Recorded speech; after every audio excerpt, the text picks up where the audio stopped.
Today's challenge is from Excel BI. Kung gusto nyo maghanap ng mga Excel challenges at Power Query challenges, nasa ano guys, follow nyo si Excel BI sa LinkedIn. Ang daming magaling dun. Tapos may mga nga doon nag-answer na mga contestant sa Excel Esport. Yun, so ito is papaano ko na lang, nalagay ko na lang sa gilid.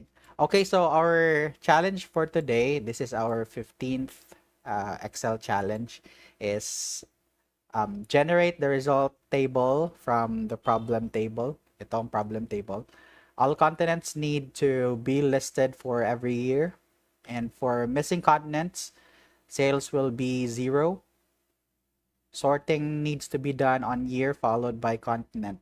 Okay, so yung sorting natin is ito by year, tapos yung continent dapat nakasort din. And then in case walang value yung year na yan para sa continent na yan, for example, itong Australia sa 2011, wala yan dito. 2010 lang, tsaka 12 at 13 meron yung Australia. It means 0 yung ilalagay daw natin. And then, also meron ding total every year. Ayan, may total every year. And then, hindi ko ata na Then sa last is my grand total. And after each group, or each year group, meron tayong extra space dito after total. So, yan din yung i-code natin. So, first is, I will show you how to do it using multiple columns. And then, after that, we will do this using one cell formula, including the headers. Alright, so ito, ilalagay ko na lang dito sa gilid. Kasi, wala naman to siya. Ito lang siya sa gilid.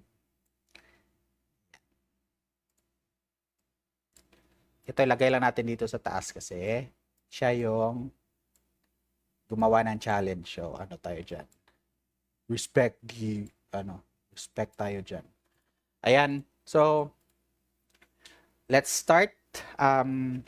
Yung yung multiple formulas muna. So, in this case, since meron tayong maraming dates dito. So, kung konti lang yung data natin, in case ganito lang yung data natin, of course, it doesn't make sense na papahirapan mo yung sarili mo in creating complex formula, since pwede mo naman tong i-unique, tapos sort mo na lang yung date, tapos i-X lookup mo. So, yun yung first natin gagawin, and then once ma-solve na natin siya through that, then we will create a formula na one cell formula using lambda formulas. Okay? So, first is we want to get the header. So, copy-paste ko na lang dito. Pwede po naman din i-equal sign yan, or i-reference ko yan through equals. And then, this table, lang natin, gagawin lang natin siyang structured table. So, we will highlight the data, and then Control T. And then, my table has headers. Okay. So, ito yung table natin. Sasabihin natin, ang pangalan ng table is data. Alright. Oops, si data ay existing na daw. Ay, kasi meron akong ginawa dito sa isang sheet. Delete natin yan. Data. So, first natin gagawin is kukunin lang natin yung unique. Unique yan. Unique ng continent natin. So, ayan. Edit natin yan. Tapos, ito, kailangan tong nakasort. Sort natin yan. Ayan. Wala na tayong i-add na additional parameter sa sort. Sa array lang tayo kasi automatic naman yan. One column lang naman to, tapos gusto natin ascending. By default, ascending naman yan. Ayan. So, ganyan yung gusto natin. Tapos, meron tayo ditong total. Pero I will show you a technique later sa total, guys, na ko lang din nalaman. Sa mga comments ko lang din nalaman na pwede pala yun. Mga ganon. So, sa year natin is meron tayong 5. So, for example, pag ganito ang setup natin, pwede natin itong i-copy-paste. Kasi gusto natin ng tawag dyan ng mga formula na medyo manual lang tayo sa first try. So, ito, copy-paste na lang natin to. Ayan. So, ito, pwede to sa mga beginners, sa mga intermediate users. Ayan. Madali lang kung sundin kasi naka-ano lang naman to. Naka simple formulas lang gagamitin natin. So, next is yung year. So, for example, if nag-start tayo sa 2010, so kunin lang natin yung minimum dito. Ayan, minimum year dito. Then, pwede na natin to equal sign. Ganyan. Ayan. Tapos, ito, equal sign din natin dito sa ito. Para makuha natin yung lahat. Ayan. I-paste na lang tayo dito. Ay, plus 1 pala to, plus 1. Plus 1. Teka, pala tayo niya mag plus 1. Ayun. Pin natin yung formula dito. Ayan, plus 1, plus 1. Tapos dito sa sales naman, pwede na tayo mag sum ifs dito. Pero meron akong i-show sa inyo guys kasi sa pag sum ifs natin dito ngayon, tapos sum ifs natin, sum range natin is yung gusto nating i-sum or i-total. Ito. Pwede din XLOOKUP yung gamitin nyo kasi ano naman hindi naman wala naman atong duplicate dito per year tsaka per continent. Isang ano lang naman. Unless kung merong parang ganito, dalawang Asia sa 2010. Ayan. Kung ganyan, edi kailangan yung sum ifs. Pero kung wala namang duplicate, pwede XLOOKUP. Pero sum ifs na lang yung gagamitin natin para meron akong ipapakita sa inyo. Sum ifs, yung first na parameter is sum range, which is yung gusto natin i-total, which is yung sales. Ayan. First criteria range natin is going to be continent. Ayan. And then, comma. Saan natin mahanap saan natin itututok yung criteria 1 dito sa continent natin. Pero actually, pwede na natin to ganito. Ayan, buo. Tingnan natin kung buo natin i-highlight to. Anong mangyayari. And then, sa year naman natin, ito yung range. And then, dito tayo sa year natin sa katabi sa ating sa ating data. Yung criteria number 2 natin. Then, close. And then, let's see. Ayan. So, goods na din. Automatic na nag-fill down yung formula natin. Kasi kapag ginanito mo, 1 by 1 mo to, ganyan. Copy-paste mo pa to. Ayan, copy-paste mo pa yan. So, same pa rin naman yung result, though maraming formula per cell na yung formula. Ayun, naka-spilled array yun. Kapag nasa table tong data na to, yun yung gagamitin mo. Pero since ito, nasa labas lang naman tayo ng table. Hindi naman to naka-structured table. So, pwede natin tong i-highlight. Tapos, highlight din natin. Pero, if you notice, yung total natin is 0, which is, ayaw nating mangyari yung 0 na yun. One thing that I found out, na nakita ko sa mga comments, paano nila tineknik yung total is, yung total pala is pwede pala siyang gamitan ng asterisk lang. So, instead of sasabihin mo dito na parang ganito, parang ganito na formula, sum ifs, kasi yung ang tawag dyan, yung year naman talaga yung total nito sum ifs ganito, na magiging iba yung natin formula. Ito na lang is equals to ganito. Ito naman yung total actual total. Ayan, 490. Tama na nga, 490. Ang ano pala guys, ang technique pala guys para makuha mo kaagad yung total is gawin mo lang guys, kapag for example, ganito yung setup, dalawang range or dalawang criteria yung nangyayari sa buhay mo. Ang technique pala dyan guys, para isa na lang yung criteria na for example, kung nagbe-base tayo dito sa total natin, kasi ito yung gusto nating mahanap ito tama naman to. Yung first 5 results natin, yung total lang yung mali. So sa total guys, pag nag-sum ifs ka guys, ng date, for example, yung date year yung sum ifs natin. Instead of tapos yung continent, sa continent natin guys, instead of yung sasabihin natin ditong total, ganyan. Kasi currently, yung spelled formula natin, same lang yan sa ginawa natin dito, though naka multiple multiple ano siya, multiple cell or naka-array yung ano natin, setup natin dito. Ayan, maraming cell ang nakatutok dito. Ito, isa-isang cell lang, isa-isa. Ang gagawin lang diyan, guys, is itong total gagawin nating asterisk. Para siyang ganito, guys, oh. So si criteria number 2 natin is yung continent natin na ito. Ito siya si criteria number 2. Gagawin lang natin siyang asterisk. Ganyan, guys, oh. Ayan. So nakuha natin si 490. So balik ko lang siya ha, sa total, 0 siya. Pero pag asterisk natin, pag asterisk siya, it means all yan eh. So sa lahat ng continent yan, ang kinukuha niya na criteria. So sinabi natin na all continents. So kaya yung technically ang nangyayari dyan is na o-omit na tong last na part na or yung continent natin na criteria. Ito na lang yung nangyayari dyan. Ayan. Kasi ginawa nating all eh. Wala namang criteria na nangyayari kapag all. So ang technique dyan, guys, is itong total pwede natin gawing asterisk. Ayan. Tapos pagkatapos ng pagkatapos ma-release ng value nito is pwede na natin siyang gawing total. Ayan. Pero gagawin natin tong ganito na technique pag doon na tayo sa one cell formula. Pero pinakita ko lang sa inyo na ganito ang mangyayari mamaya. Naka-asterisk itong total. Tapos kapag may result na tayo sa total, papalitan natin ng word na total. So ganito ang mangyayari. Yan. Yan. Tingnan natin kung tama ba yung mga range. Ayan. Tama naman.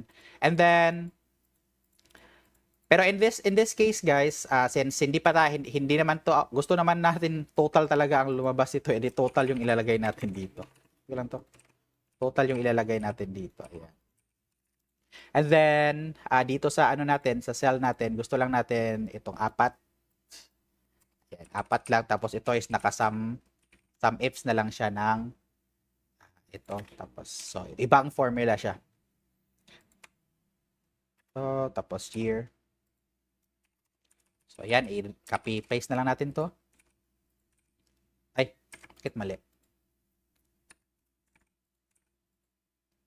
Ay, nakalock. Ay, kasi naka-unique to. Tagalin ko muna yung unique nito.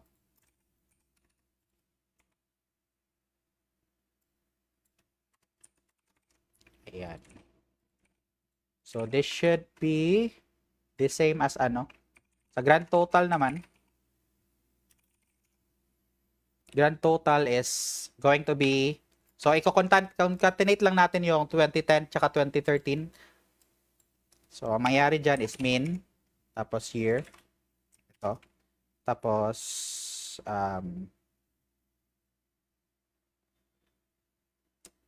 and, tapos ganyan lang, or and lang kaagad, pwede na yan, tapos minus lang natin, max, ayan. Ayan, so 2010 to 2013, tapos ito is going to be sum na lang nito, lahat. Ayan. So yan yung sobrang manual na formula. May mga technique pa na manual din, maraming formula na pwede nyong gawin.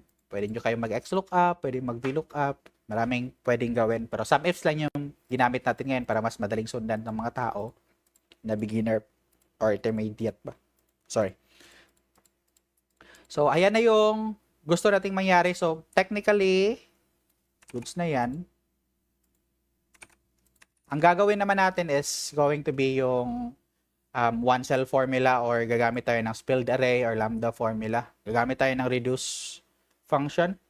But, first is we want to start off with a let function. Okay, so ito na yung pang-advance na na mga paraan o formula. Para in case na mag-increase yung data natin, automatic pa rin siya mag-adjust at dynamic yung formula natin. Pwede natin ilagay din sa lambda function para i-call natin anytime. May sarili tayong function. So, simulan na natin. So, let muna. And then, yung data natin is going to be, ito naman yung data natin si data. So, hindi na natin papangalanan yan kasi ganyan yung mangyayari dyan. Data is equals to data. So, wag na. So, data lang siya. Ayan. And then, ang kinuha natin una is yung tawag dyan, unique ng continent. So, yun yung gagawin natin, continent. Continent is equal to, so yung equal sa let function guys is comma ha, para maka-assign ka sa variable. Continent is unique or sort muna, tapos unique sa loob. And then, mangyayari dyan is yung i-highlight natin to. Ayan. So, i-display muna natin si continent. So, tama na yung continent natin. Ayan, nakasort na din. And then, gusto lang natin i-add guys, yung pinakita ko sa inyo kanina, yung asterisk tong total, gusto natin i-add dito sa continent yung, yung asterisk. So, it's either, mag-v-stack na lang tayo dito. V-stack. Ayan, v-stack tayo dito. And then, sa second array, so yung first array natin is yung continents, and then yung second array natin is isa lang, yung asterisk lang. Ayan yung ilalagay natin. Ayan, so parang ito na yung setup natin sa ganito, pero yung total natin is currently naka-asterisk siya para magawa natin yung magic mamaya sa sum ifs natin. Okay, so may mga comments ba kayo dyan? Comment lang kayo guys pag meron kayong mga comment guys. Tapos, year naman, unique ng year. So, sabihin natin to is years na lang yung ilalagay natin tsaka continents para consistent na may S. Years naman natin is unique ng year. Tingnan natin kung ano ba, nakasort na ba to.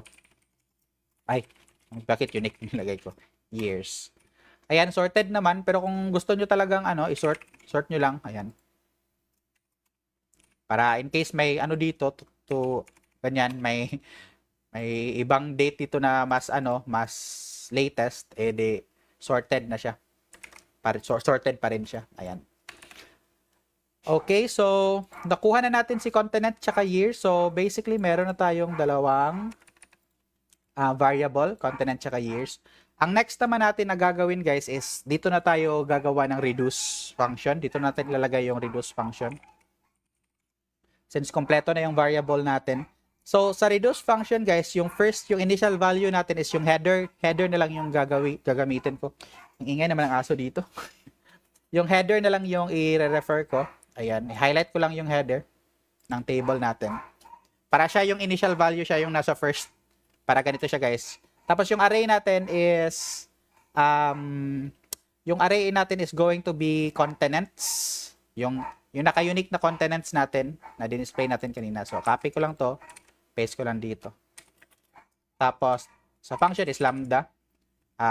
Tapos, meron sa lambda, merong dalawang parameters or arguments, which is our accumulator, tapos iterator, which is, sasabihin ko na lang v para value. Mas madaling maintindihan. And then, currently, ilalagay ko muna si accumulator. Si ACC muna yung i-display ko. Ayan. So, yun yung initial, natin guys, initial value na nilagay natin sa reduce. Kaya, yung nilabas niya na value is yung header lang. Kasi yan lang naman ang nangyari sa formula natin. Din-display lang natin yung accumulated values, which is, since wala tayong ginawa sa natin, nag-display lang tayo, yung accumulated value niya is yun lang din yung nasa initial value niya. So, walang nangyari. Unless gagawa ka ng parang, and, pwede ba itong malagyan ng and 1. Ayan. So, may mga 1, 1, 1. Ayan. Ayan. Kasi, 1, 2, 3, 4, 5, 6. So, kaya 6 din yung 1 yan. Kasi, 6 times niya yan ginawa. Ang pinagkaiba kasi ng reduce tsaka scan, yung scan, dinidisplay niya lahat yung mga nangyayari. Si reduce is, dinidisplay niya lang yung huling nangyayari or huling nangyari sa formula. So, ilang beses niya yan in-iterate, pero yung last lang na result yung dinidisplay niya. So, balik ko lang to sa sorry.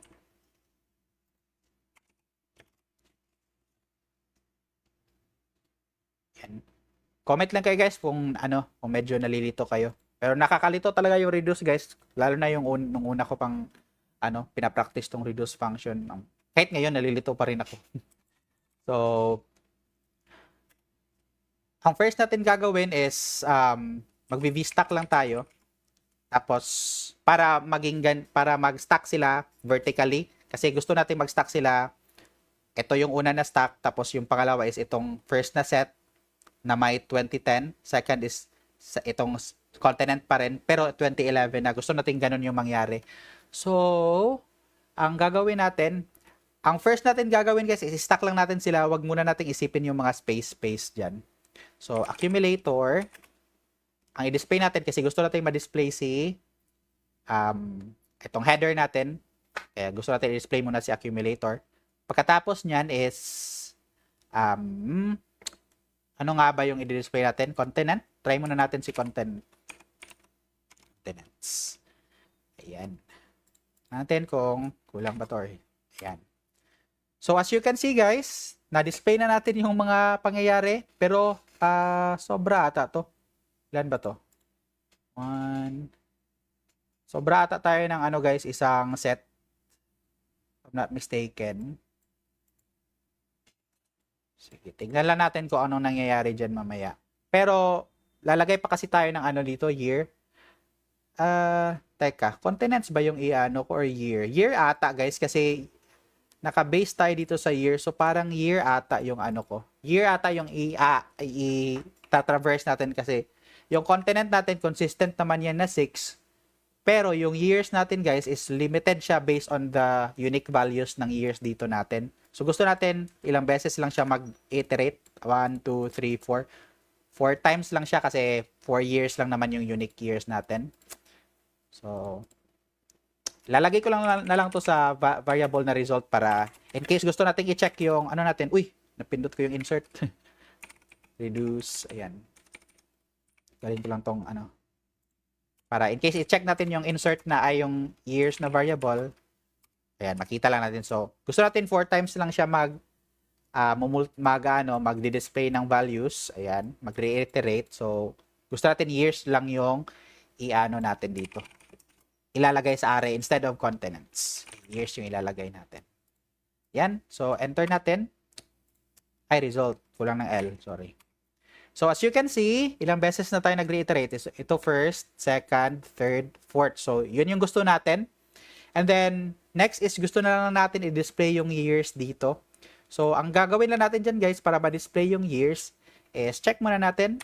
Lagay muna natin ng V dito sa pangatlong array sa VStack natin.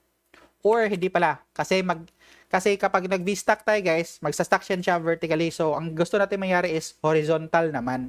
So, ang mangyayari dyan, si continents, tsaka si continents, maging ganito yan guys, dapat mag-h-stack tayo ng ganito, tapos ganito. Ay, bakit period yung nilagay ko? So, h-stack. Parang ganyan guys. Ayan, ganyan yung mangyayari dyan dapat. So, kaya ilalagay natin sa isang h-stack yung continent natin tsaka year. So, ang gagawin natin dito is, before tayo lagay ng continent, mag-h-stack tayo dito. Tapos, continents. Dito naman is, since yung year natin guys is siya yung tinatraverse natin na array, yan na lang yung i-display natin. So, para ma-display natin si years, ang gagawin lang natin is gagamitin natin yung iterator natin na parameter, which is yung V. So, si V is equals to years na paisa-isa. So, if you remember, yung years natin, 4 lang yan. 2010 hanggang 2013. So, first na iteration niya is 2010, second is 2011, third, 2013, mga ganun. So, tingnan muna natin anong result. Okay, enter. So, as you can see, yun na, 4 na beses siyang nag-reiterate, pero may NA tayo dito. So, yun naman yung gusto nating isolve. Kasi gusto nating ma-fill down yan ng value niya. So, kapag NA, dapat ang i-release niya na value is yung current value niya or current iteration niya or current year na ini-iterate niya. Ayan. So, ang gagawin natin dito is dito ata sa loob natin lalagay. So, if V equals or if NA na lang, if NA, ayan. Kasi NA naman to hindi na natin sasabihin if V equals NA or if year equals NA. Hindi natin gagamitin yon kasi may if NA naman na na formula. So, if NA yung value, ang value niya dapat is V. Ayan. Check muna natin. Tama ba to or mali? Close natin dito. Ay, mali. Teka. If NA, then N. Okay. Parang mali siya. If value, if NA, value if NA. Teka. Bakit ayaw niyang, ayaw niyang function. Add nga tayo dito ng V. Tingnan ko nga dito sa labas ilagay yung NA, guys. Lang guys sa V dito. Dito ako mag-if NA. If V if NA V, then tawag dyan. Ito lang. Value if NA equals V. Check ko nga, ayan. Hoy, ayun. Tama. So, dito ko pala sa labas nilagay, dito pala dapat sa labas, guys, kasi para kapag nakuha na yung result ng nitong HTAC natin na may years natin, pinasok natin siya sa loob ng if NA para, ang nangyari dyan, guys, ganito. Tagalin ko lang to, ha. So, ganito siya, guys. Nag-display na siya ng ganito. Tinanggal ko muna yung if NA dyan, ha. Tanggalin ko muna to pala kasi wala naman tong silbi. Uy. Wala ata ng close. Ayan, so ganyan yung result niyan, guys, nung wala pa siyang if NA. So kapag nilagyan ko ng if NA, para natin ganyan na ito. If NA, lagay ko lang ng isang dito extension. So if NA, tapos highlight na dito yung buong data. Hanggang dito pa lang pala kasi hindi pa natin ina-access yung sales sa formula natin. So hanggang year pa lang tayo. So yan. Tapos kapag NA, chine-check niya yung current iteration, pero pag ginanito ko, hindi ko kasi makakuha yung current iteration niya. So, ganito, try ko na lang ganitohin. If NA, ganito na lang para then value niya is yung nasa taas. Tignan ko na lang, ganyan na lang kasi try natin i-drag down to. Yan. Ay, parang ayaw niya ata. Ay, FNA. Dito ko na lang itututok sa isa. Ay, ano ba yan? Ayan. Life hack lang sa pag-explain. Pero ito yung nangyayari dyan, guys. So, if NA siya, kinukuha niya yung current iteration ng value. So, ito yung mga values natin. Ayan. Kasi tinatraverse lahat ng values natin yung continents na nilagay natin. So, first iteration niya is ito, buong continents na 6. Second iteration niya is ito. Ayan, by group yan. Ayan, so, 6 times niya in-iterate itong isang group. Pero by group kasi yung iteration yan. Kapag maraming tawag dyan, kapag array din yung nilagay mo dito sa VStack. Ayan. Ay sa katabi niya. I-access niya yan kasi lahat din eh. Ayan. So, yan yung nangyayari dyan sa ating buhay. So, ilalagay ko na lang ulit si FNA dito. Balik ko na lang. FNA. Value niya FNA is V. Ayan. So, yun na. And then, yung gusto nating mangyari is, okay na tayo sa first and second natin na columns. Ang next naman natin isosolve is yung sales na. So, if you remember kanina, guys, yung life hack natin na, instead of total, ginamit natin yung asterisk para i-total niya lahat ng 2010, 2011. Ganyan yung mangyayari dyan, guys, sa formula natin. So, medyo magulo tong formula na to kapag tinignan mo siya sa yung result na, yung last na niya, yung na-set up na yung formula. Pero kapag ganito, alam natin yung step by step na nangyayari, maiintindihan nyo yung gawa ng formula. Pero sa kapag beginner ka pa sa mga formula, syempre mahirap yan. Practice lang talaga. Okay, so first is, ito na tayo sa values. Dito naman sa next natin, kasi ito yung si continents natin na variable, ito yan. Tapos si V naman natin is ito yung years, kasi years yung nasa array natin siya, kaya siya yung values natin. And then Ito is if error naman to. So maglalagay lang tayo dito ng additional value which is para sa sales natin. So ano lang to, sample lang to. Ayan, lagyan lang natin ng sales. Ayan, so currently since NA yung results nito, kaya tawag diyan, ginawa niyang kinapi din niya yung ginawa dito kasi may FNA yan eh. If may NA dito sa sales, kaya sinabi din niyang nilagay din niya dito. So, ang gagawin natin dito, dito tayo magsa-sum ifs. So, by the way guys, yung sum ifs is only or will only work if yung yung mga arguments mo dito sa parameters are naka-range. Hindi siya hindi siya mag-work kung naka-array. Yung gumawa ka ng sarili mong array na sa formula tapos ni-reference mo sa sum ifs. Hindi nag-work yung sum ifs kasi nag-work lang yung mga count ifs tsaka sum ifs if nagre-reference ka sa mga cell ranges. Ganyan lang yung nag-work. So, yun yung na-discover ko. Bakit hindi nag-work tong mga sum ifs na to? Kapag ganun guys, kapag gusto nyong array yung sa sum ifs nyo, gumamit kayo ng sum product. Kasi yung sum product is flexible. Kapag array, nag-work siya. Kapag range, nag-work din siya. Pero mas madali kasi gamitin yung sum ifs, tsaka mas madaling intindihin.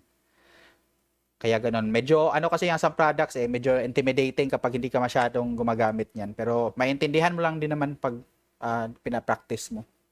Pero mas madali kasing intindihin yung sum ifs. Ayan, so sum ifs yung gagamitin natin since magre-reference lang din naman tayo sa table natin. So, no worries. Okay, so sum ifs, ang sum range natin is sales. Same lang sa ginawa natin kanina. Ang criteria range natin is going to be itong continent. Ayan. Continent natin is equal to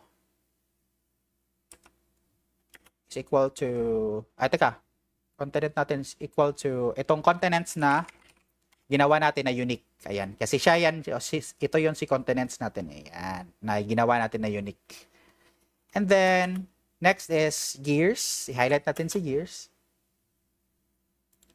Tapos, a year lang pala. Tapos, dito, hindi natin to gagamitin si years kasi ito na siya sa array natin. So, instead of years, V yung gagamitin natin since siya yung value. Ayan. Tingnan natin. Close ko muna yung tignan ko muna ha. Kung asan ko i-close to. I-close ko ata dapat dito. Tapos, close ulit sa HTAC. Value FNA, ayan. Ay, sumobra ata ng Ay, hindi. Wala, dito para dapat yung V kasi siya yung criteria 1. Sorry na na sumobra. Ayan, tama na ata yung natin. Okay. Try natin. Please work. Oops, yun na nga. Yun na nga, guys. So, para lang siyang ganito, guys. Oh, ginanito natin, guys. Ay, sales tapos continents. Ayan. Pero in real sa formula, guys, nakaganito lang yan siya, guys. Ayan. Yung pinakita ko sa inyo kanina. Ay, mali. Bakit sum? Sales tapos itong continents tapos ito kasi by iteration yan siya. Tapos yung year natin is ito. Yan yung nangyayari dyan, guys. Pero since buo yan, pwede na naman natin ganun para ma-replicate lang natin dito sa labas. Ayan. So, same lang siya rin ng result sa ginawa natin dito sa reduce function. Ayan. Delete lang natin to. And then, bakit wala tagang magko-comment? Kahit isa. Ayan. Nang limos ng comment, no? Yung next natin i-solve, guys, is yung, pwede na natin to siya tanggalin. Yung asterisk, instead of asterisk, pwede na natin gawing total. Pero pwede din mamaya na. Ang isosolve muna natin, guys, is yung pag-add ng pag-add ng space or additional row every year group. Ayan. Or every year pala. Year change. Okay, Okay, so ang gagawin lang natin dyan, dito sa h-stack natin, tingnan ko muna kung saan tayo maglalagay ng, dito ata sa labas ng v-stack natin. Kasi ang v-stack guys, ito yung first na v-stack niya, second iteration ng v-stack ito. Ayan, yung every group, yan yung v-stack niya. So, 4 na beses niya yan bini-v-stack. So, gusto natin sa gitna, ay sa after ng v-stack, gusto natin mag-expand siya ng isang row. So, ang gagamitin natin na formula is expand. So, ang expand guys, parang ganito yan guys. So, expand, tapos, eto.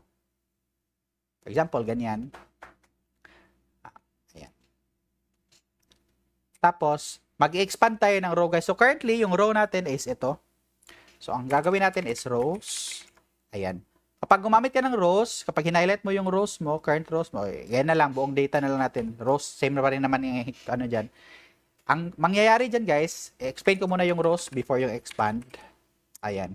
Ang mangyayari dyan, i-count nyo lang kung ilang rows yung nakaselect na data. So, 1, 2, 3, 4, 5, 6. So, we expect na 6 yung lalabas dito, which is 6 nga.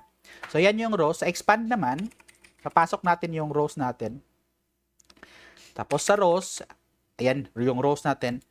And then, sa pad width natin is yan yung parang ano ang mangyayari kapag anong gusto mong i-display sa expanded na ano mo. Or so yung in-extend mo na row. So, sabihin lang natin, extended. Ganyan lang muna. So, currently, ang lalabas dyan is wala pa rin nangyayari. Pero, ang nangyari kasi guys, nag-expand tayo, pero ang dineclare natin dito na ang dineclare natin dito na number of rows is 6. Pero 6 naman siya kaagad, ay 6 naman din yung rows niya. So, wala siyang i-expand kasi same lang yung number of rows. Which means, kung gusto natin mag-add ng isa, gagawin natin itong 7. So, ang mangyayari dyan is mag-plus 1 lang tayo dito. Para yung rows natin is going to be 6 plus 1, which is 7. Ang plus 1, yan yung number of rows na gusto natin i-extend. So, mag-expect tayo guys na lalabas dito sa 7th row ng data natin yung word na extended. So, yun na nga. Nalagay natin si word na extended. So, if you notice yung data natin dito, wala namang nakalagay dito. So, instead of extended, ang gagawin natin is blank lang.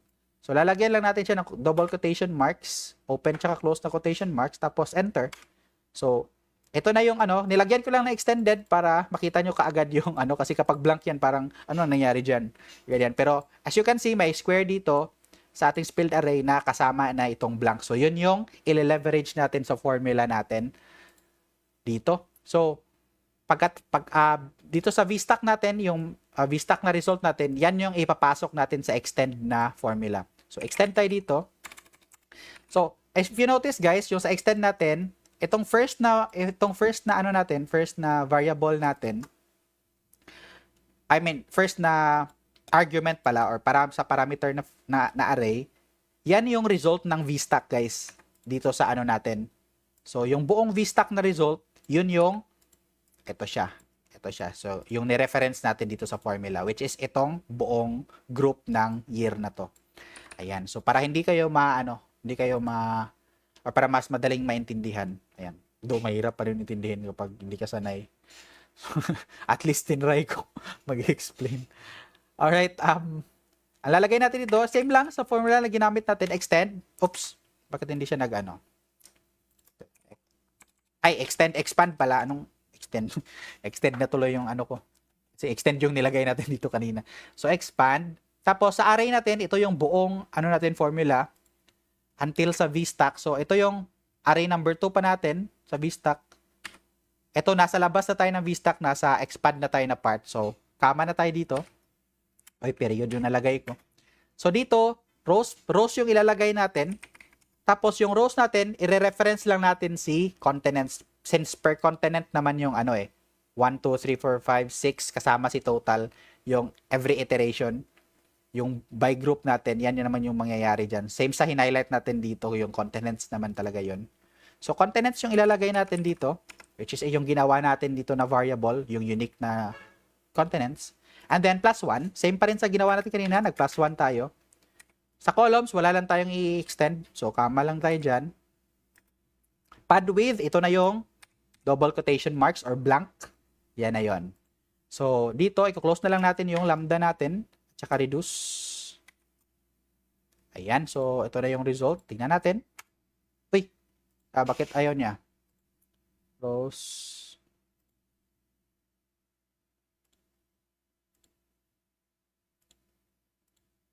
Expand. Bakit ayaw niya, guys? Mali ata tayong ginawa dito, ah.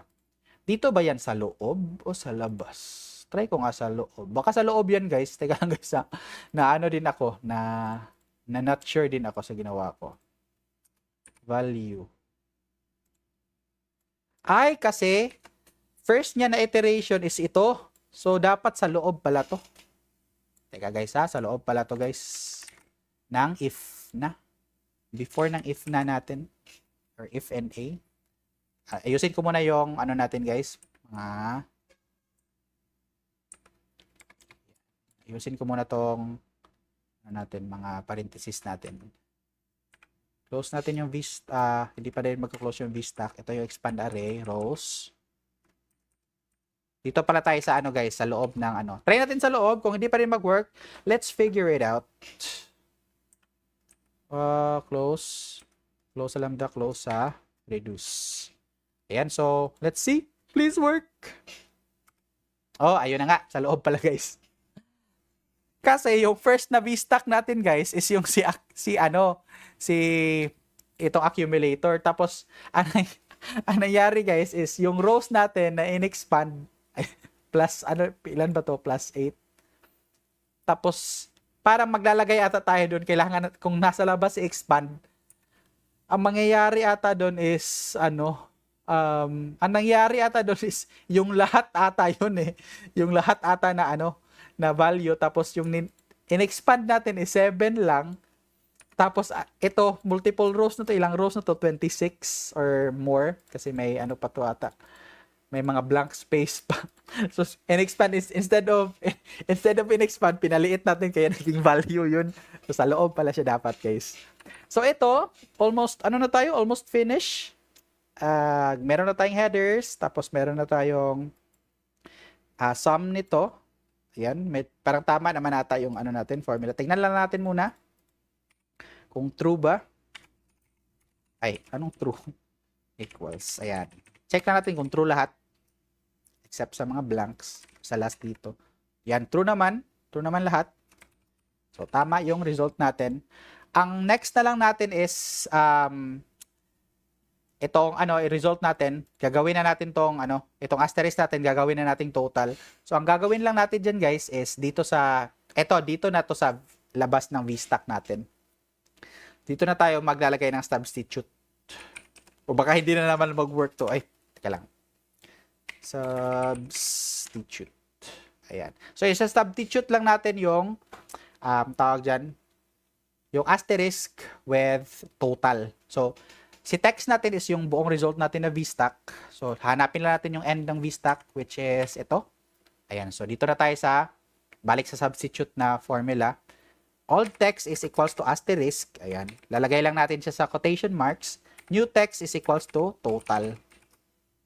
Ayan. Sa labas natin siya sinubstitute, guys, kasi kapag sa loob natin siya isa-substitute, hindi na niya magagamit yung life hacks natin kanina na yung asterisk is equals to total ng natin, years ng natin, na sales by group. Ayan, so kaya sa labas natin, after niyang kinalculate yung totals, tsaka natin papalitan yung yung asterisk with the word total. Ayan, close ko lang tong reduce, tapos enter. So as you can see, yung natin kanina, wala pa siyang tawag yan, wala pa siyang total na word, naging total na siya ngayon. Actually, guys, dito sa ganito na style, pwede mo namang ito si result natin, yung hindi natin ilalagay yung substitute dito. Dito tayo magsa-substitute sa result na na variable, pero mas mag-a-add kasi tayo ng another variable pag ganun. So okay na to. Ito naman yung gusto natin na output. Next is yung grand total na lang. So merong yung sa grand total natin, guys, direct na. Pwede natin to i-direct, pero pwede rin natin to ganito na lang. Lalagay tayo ng variable para sa grand total. Grand total. is equals to sum na lang dito ng sales. Matik na naman yan na ito na yung grand total eh. Pero, since meron tayong word na grand total tsaka itong 2010 to 2013, ay ito pala ng sample natin or expected output. I-h-stack natin to para ano sila, align sila horizontally. Ayan, so si sales yung last dapat. Ikakat ko muna to si sales. First is grand total. Lagay tayo ng word na grand total. Next is going to be yung 2010 to 2013. So, pwede tayo mag-min. Uy. I-min natin si... Uy, bakit mind yung nilalagay ko? Ano ba yan? Min. Ayan. Ano yung kamay ko, guys? Umu-auto pindot ng letter D. Min sa years natin na ginawa. Tapos, and. Tapos, minus lang sa max sa years. Yan. Tapos, comma. Tapos, dito natin ipipaste yung sum natin na sales para dito sa pangatlong column. Yan. So, ayan si grand total natin. Actually, pwede na itong lagyan ng VStack dito para i-VStack na lang natin kaagad yung result. Pero kung gusto nyong ayan, magkaiba-iba yung variable, pwede din naman ganyan. Tapos yung final output. Ay, hindi na tayo maglalagay ng variable result. Ano na to? VStack na lang to kaagad para rekta na. Is going to be result then grand total. Yan. Let's see. Ayan, si grand total natin. Goods na yung ano natin, buhay natin. Pero itong sales natin, kung gusto mo maging number kasi naka-text to kapag ano guys, kapag gumawa ka ng formula, mga formula mga ganyan, kapag nag-align left yan siya kaagad guys, kahit hindi ka naman nag-set ng ano dito, ng format dito sa alignment. Kapag nag-align left yan siya, it means text yan. So, kahit number yan, text yan siya.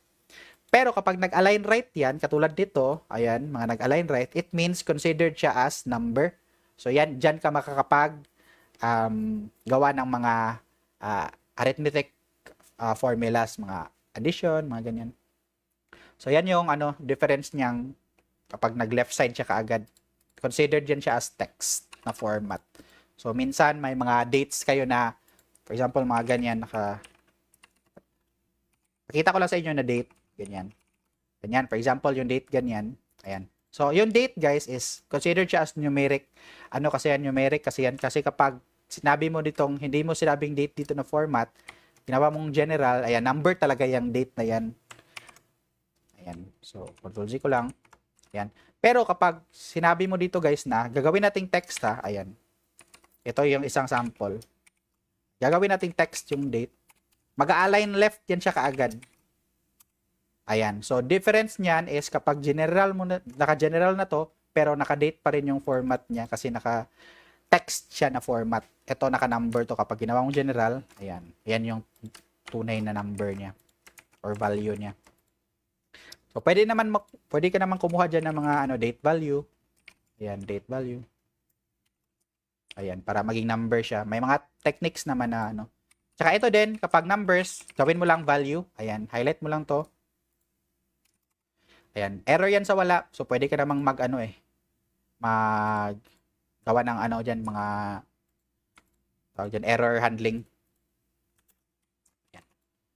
Pag mga if blank, ganun ka. If blank, wag na lang.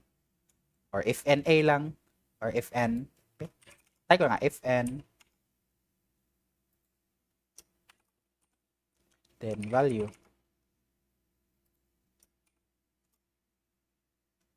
Try ko nga i-anon lang. Buo. Para isang formula na lang. Hindi ko na mag-drag-drag.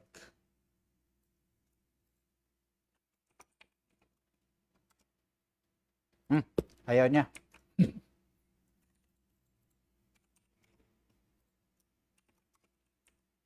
Ay, 0.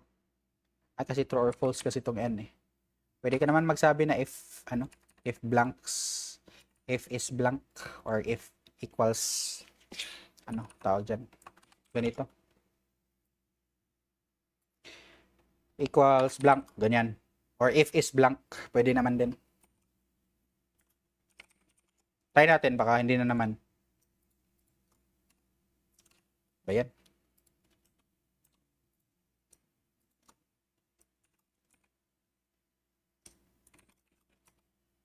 Ayaw niya kasi may error sa value. Yun pala. Pero kapag one by one na lang natin to, okay lang siya sa pangangaganan na pangyayari.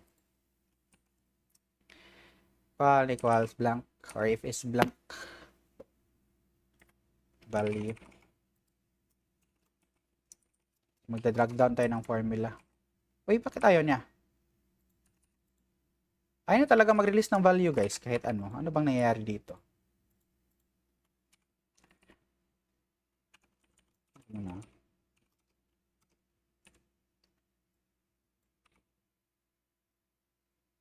Grabe, may ano pala ako dun. May mga random, ano pala ako dun, value dun. Ito. Ayun pala, may ano pala ako dito, guys. May tawag dyan.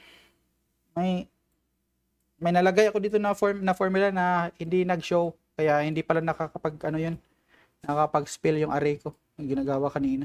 Boss, afternoon, saan ka po nakuha ng mga challenges na ganyan? Dito ako sa, ito, punta ka sa LinkedIn, tapos i-search mo si Excel BI. Tapos minsan, ako lang din naman yung gumagawa-gawa ng challenges ko. Pero today, ayan, dito tayo sa Excel BI, nagkuha ng pa-challenges. Pag pumunta ka doon, sir, magiging ano ka doon, masasabi mo na, lo, ang galing naman itong mga nag-comments nito. Ang daming mga galing doon, guys. Parang, paano nyo naisip yung mga ganyan na formula? Oh, sinatry ko lang din i-achieve yung ano, yung mga, at kahit hindi ganoon ka, ano, ka-efficient yung formula ko, but whatever works. So, okay na tayo dyan. Try natin mag-value dito sa sales natin. Kasi sa substitute natin yan nagiging text eh.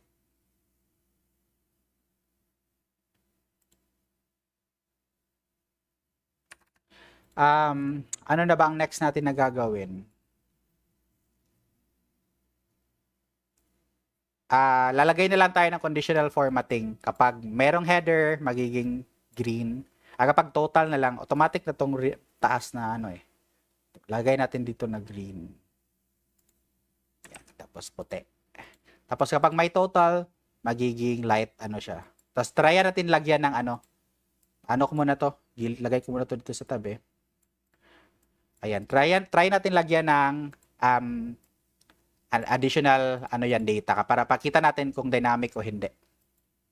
Okay, pero lagyan muna natin ng formatting dito hanggang sa lagyan doon sa pinakababa. Para baka maki-extend tayo sa pinakababa mamaya. Manage rules. So, ayan.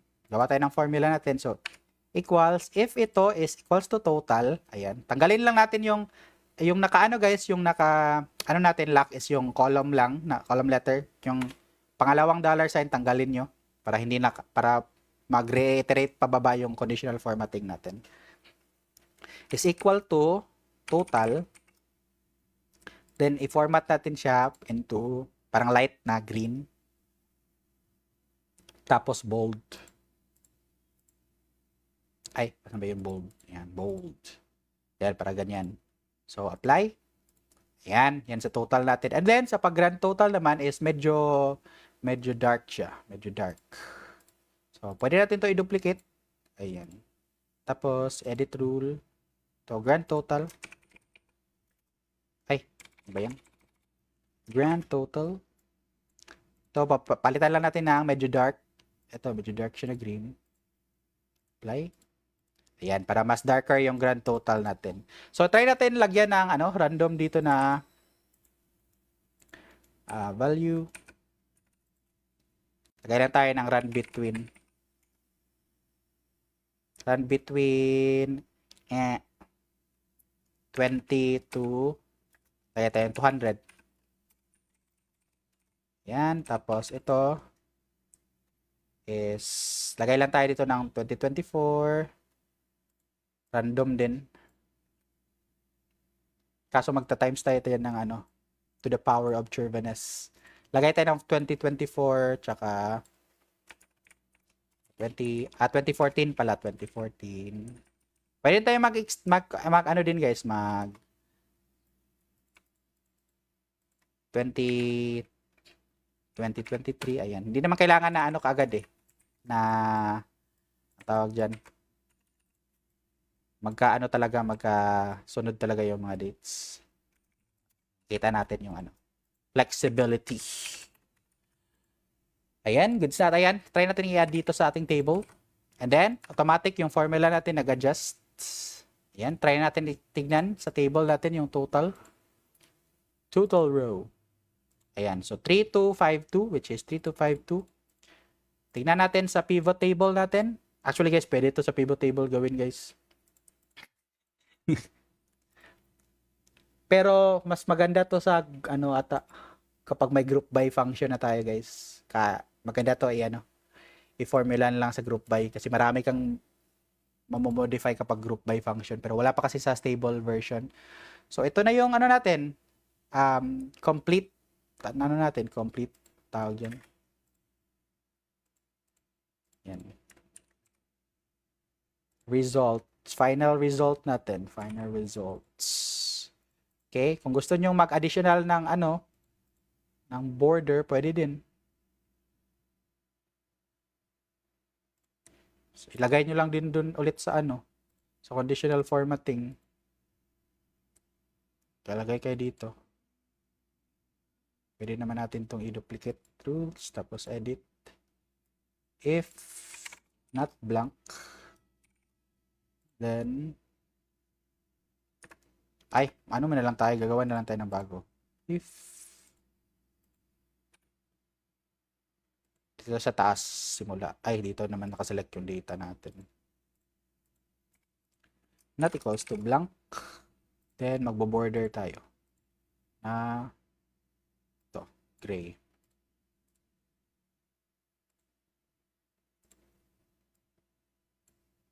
Mali yung ano ko.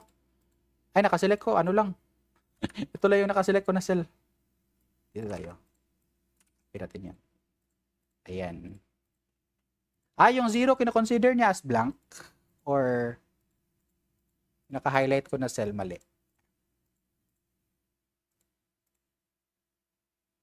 Gagi.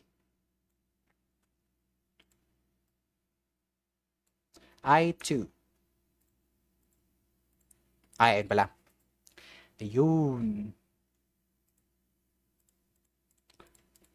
Ayan. Itong ano naman guys, itong, for example, kung pa ganyan, kapag blank to, gusto mo pa rin may ano yan, may border kahit blank. Ang check talaga natin if yung taas niya is may value, yun, lagyan natin ng border para hindi siya mag-extend dito sa baba.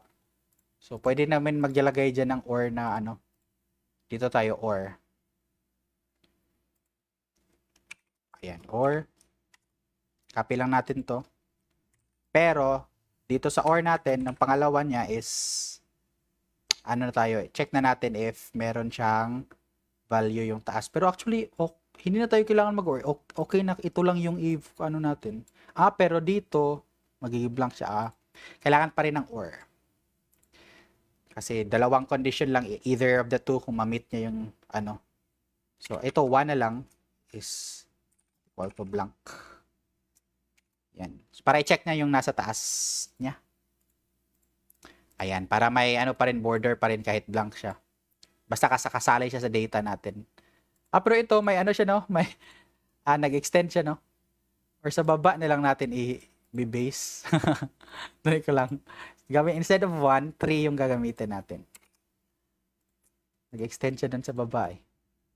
Ayun. 3 pala dapat sa baba ka mag-check kung may value yung baba. Yung taas niya is may border pa rin. Mga ganun.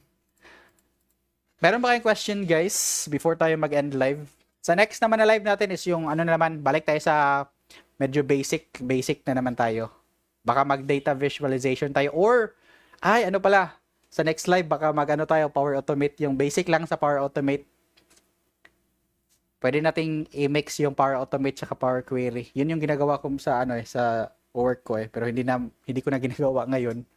Pag-start ko lang kasi kailangan namin i-automate yung mga namin, notifications, ganyan. Or mag-ano tayo.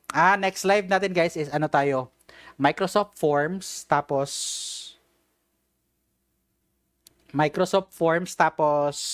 gagawin natin yung yung combine natin with Power Automate para yung multiple forms nasa isang Excel file lang siya. Ayan, mga ganun. Tapos lagyan natin ng email din. Baka ganun yung next natin na Check lang natin kasi medyo kapagod din yan i-set up eh. Shoutout sir, thanks sa mga tutorials. Yo, thank you for watching Mark. Palagi kang palagi mong nire-reacts yung ko, hina-heart reacts yung mga videos ko. Thank you.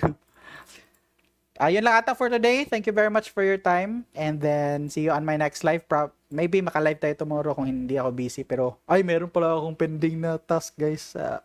Isang client ko na millionaire. Meron akong client na millionaire, guys. Biglang nagbibigay ng pera, guys. Alright, thank you very much for your time. And then, Book Check. Peace.